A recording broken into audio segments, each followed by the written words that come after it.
There are many who bitch and moan and say that trans people are very demanding or are demanding to be accepted. Well, if you knew the political climate of the USA and the UK, it's easy to understand why these people who are moaning don't seem to realise that these trans people's rights are being slowly fucked left, right and centre.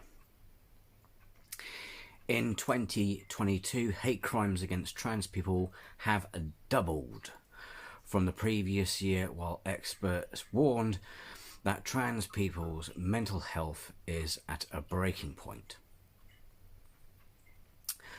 Last year was no doubt been a difficult year. It has been reassuring, however, to see how the trans and wider queer community has come together to fight for trans rights and to continue to educate people about their daily struggles. This sense of community was deeply felt at London Trans Pride last year, which saw 20,000 people take to the street to call for the end of the oppression of trans people, namely also the fact that trans people weren't protected from conversion therapy. This was marked the largest ever gathering in the event's 4-year history. Meanwhile, the work of organisations like Gendered Intelligence, Transaxual and Mermaids have offered a vital lifeline for trans people, stepping in to protect trans lives where the government is failing to. Let's take a look at what 2022 meant for trans rights. Last year we saw an escalation of the hysteria around trans people participating in sport. In April, the Union Cycliste Internationale required transgender athletes to provide a declaration that their gender identity is female and demonstrate to a panel that the concentration of testosterone in their body is less than 5 nanomoles per litre for 12 months. In June, the International Swimming Federation voted to stop transgender athletes competing in women's elite races if they have gone through any part of the male puberty.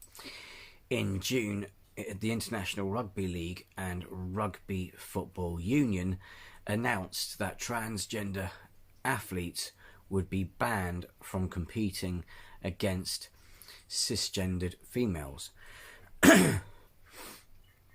A month later, the British Triathlon became the first sport in the UK to ban transgender athletes from racing in the female category at elite and grassroots level, creating a new open category including all male transgender and those non-binary athletes who were male sex at birth.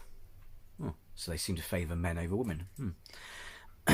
What's ironic also is if you didn't stop them from having the puberty blockers in the first place, you wouldn't be having this problem. And also, we know that the whole advantaging is bollocks.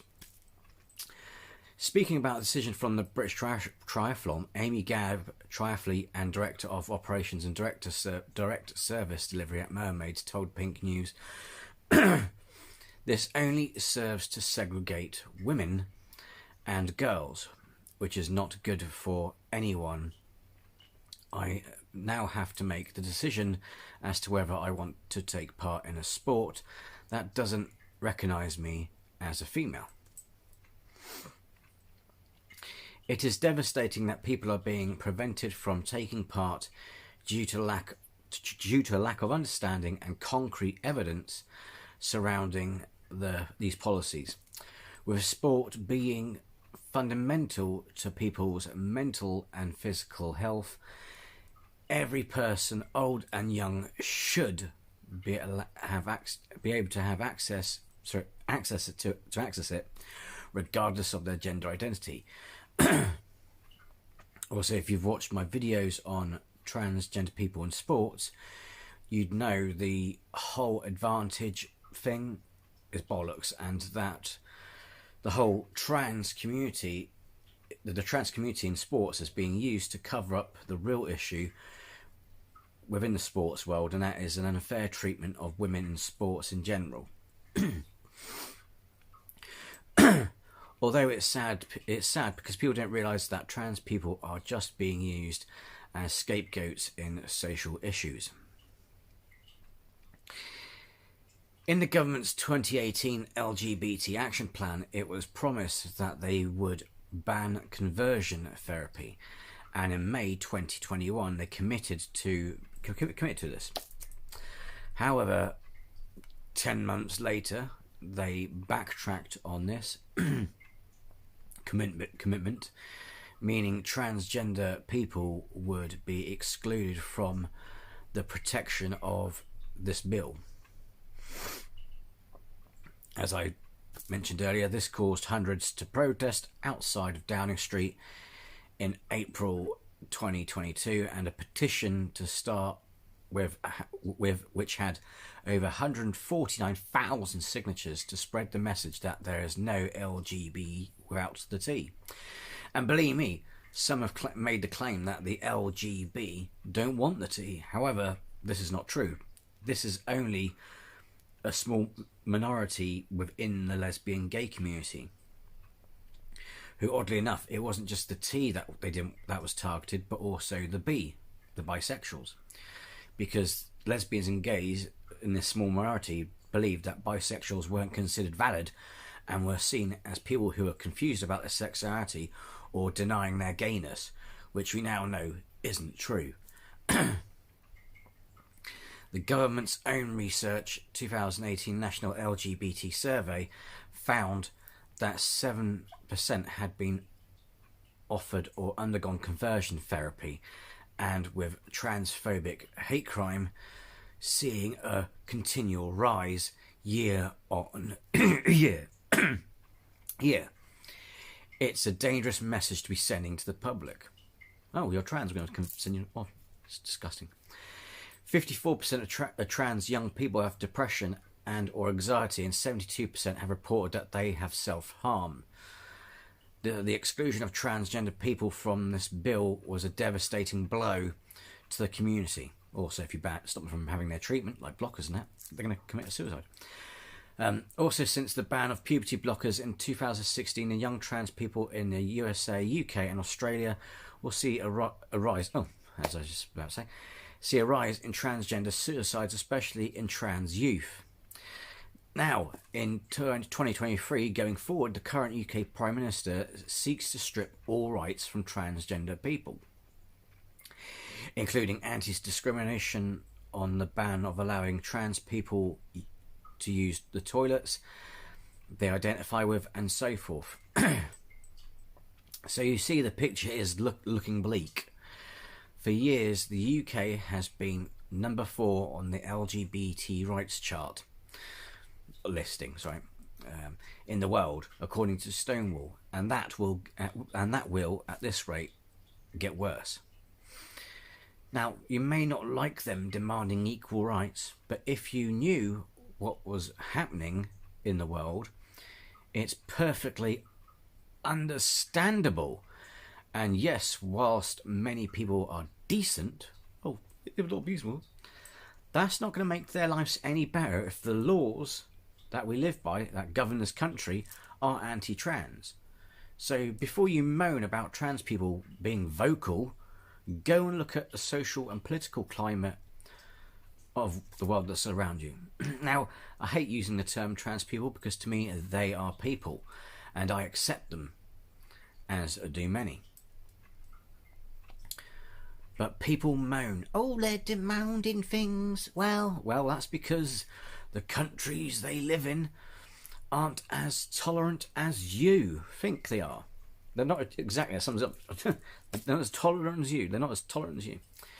However, the irony is that if these anti-trans laws are passed, they no longer will be able to use the trans community as an scapegoat. So that's one pro. The current Prime Minister declared that he's fighting the woke campaigns. Well, if the woke world, well, if that's true, it won't be just trans people who will be the only ones who will be targeted. What next? The gay and lesbian community? Or even maybe other people with mental health issues and other mental health issues like eating disorders. Don't forget, this so-called woke world we live in is anti-body shaming. They're against body shaming, meaning accepting of not just the people who are thin, but people who are morbidly obese. And if he wants to take all of that away, then these people will be next soon.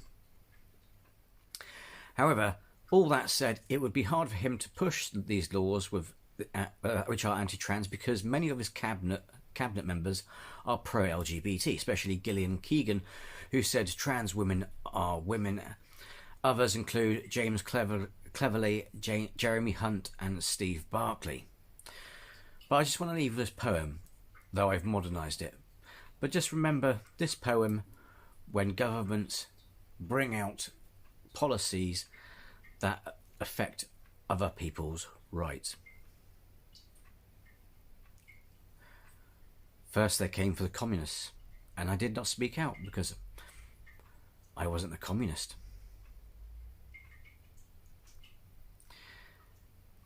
They then came for the socialists. I did not speak out because I was not a socialist. They then came for the trade unionists. I did not speak out because I was not a trade unionist. Then they came for the Jews. I did not speak out because I was not a Jew. They then came for the Muslims, and I did not speak out because I was not a Muslim. They then came for the gays, and I did not speak out because I was not gay. They then came for the trans, and I did not speak out because I was not trans. They then came for the blacks, and I did not speak out because I wasn't black. Then they came for me, and there was no one left to speak out for me.